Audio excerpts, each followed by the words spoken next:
के भारत मंडपम में आयोजित international sports and sustainability conclave सफलतापूर्वक संपन्न हो चुका है। ICY sports and green hockey Switzerland के संयुक्त तत्वाधान में आयोजित इस वैश्विक कॉन्क्लेव में खेल, पर्यावरण संरक्षण, नवाचार पर व्यापक चर्चा हुई। कार्यक्रम में हरियाणा के खेल मंत्री गौरव गौतम, हरियाणा के नागरिक उड्डयन मंत्री विपुल गोयल भी शामिल हुए। साथ ही साथ देश विदेश के विशेषज्ञ और खेल जगत की कई प्रमुख हस्तियों ने भी इसमें भाग लिया है। तो दिल्ली के भारत मंडपम की ये तस्वीरें आप देख रहे हैं, जहां पर international sports and sustainability conclave का आयोजन हुआ, जो कि सफलतापूर्वक संपन्न हो चुका है। ICY sports and green hockey Switzerland के संयुक्त तत्वाधान में आयोजित इस वैश्विक कॉन्क्लेव में खेल, पर्यावरण संरक्षण, नवाचार पर व्यापक चर्चा हुई। अभिनेता सुधांशु पांडे हमारे साथ मौजूद हैं। बहुत बड़ा इनिशिएटिव आप लोगों ने लिया है, खास करके ग्रीन हॉकी, स्केटिंग, और निश्चित रूप से ये कितना भविष्य आपको भारत में इसका दिखता है और क्या अभी तक प्रगति दिख रही है दूसरे देशों के साथ? देखिए, अगर ये आइस हॉकी होता तो मैं ये कहता कि हाँ, ये बहुत लिमिटेड स्कोप वाली चीज़ है, पर ये जो कॉन्सेप्ट हम लोग लेके आए हैं, जो रिकार्डो ने इसको जन्म दिया है, एक तरह से जन्मदाता वही है, तो ये एक सस्टेनेबल मॉडल पे बना हुआ है और रिसाइक्लेबल मटेरियल से इसके जो इक्विपमेंट्स हैं वो बनते हैं, रिंक उससे बनता है, शूज़, हॉकी जो स्टिक्स हैं वो सब उसी से बनती हैं।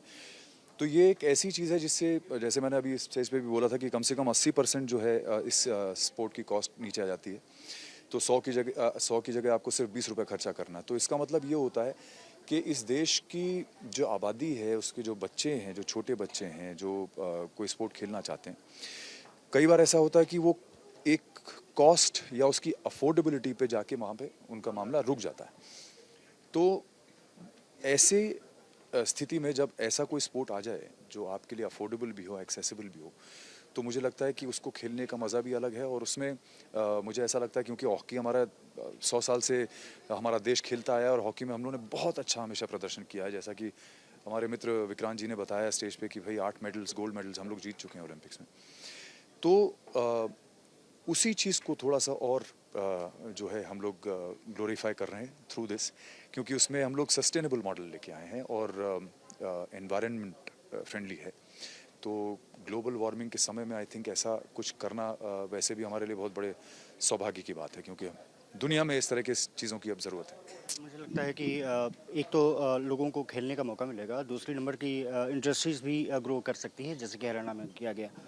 जी बिल्कुल बिल्कुल। और हमारे लिए सबसे बड़ा सौभाग्य ये है कि हरियाणा के जो मिनिस्टर्स थे, उन्होंने भी हमको एक आज प्रस्ताव सामने ही हमको कमिट किया है कि हम मैन्युफैक्चरिंग वहाँ पे करेंगे।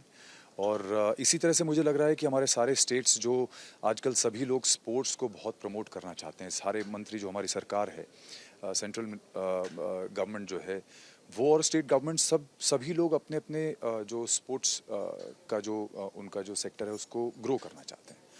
और मुझे लगता है कि जिस तरह का मॉडल हम लोग लेके आए हैं, ये हर सरकार को, हर राज्य सरकार को भी बहुत अपील करेगी। और शायद हम लोग को इस बात की बहुत मदद मिल जाए, क्योंकि हम चाहते हैं कि ये स्पोर्ट बहुत जल्दी पिकअप भी कर जाए। और इस ओलंपिक्स में तो है ही है, बट इसकी ग्रोथ हम लोग चाहते हैं कि इस तरह से हो कि हमारे देश से ही ऐसे कुछ खिलाड़ी पैदा हो जो सबसे ज़्यादा मेडल ले आए इस खेल में। बहुत धन्यवाद, थैंक यू। तो ये थे सुधांशु पांडे। साफ तौर पर है कि ग्रीन हॉकी, आइस स्केटिंग और आइस हॉकी की बदौलत निश्चित रूप से देश अलग दिशा में बढ़ सकता है और ग्रीन इनिशिएटिव का फ़ायदा मिल सकता है, ऐसा लोगों का मानना है। भारत में हालांकि ये शुरुआती दौर है, लेकिन इसका फ़ायदा आने वाले समय में मिल सकता है, ऐसा आयोजकों का मानना है। कैमरामैन कपिल के साथ मैं अक्षय राय, भारत 24, दिल्ली।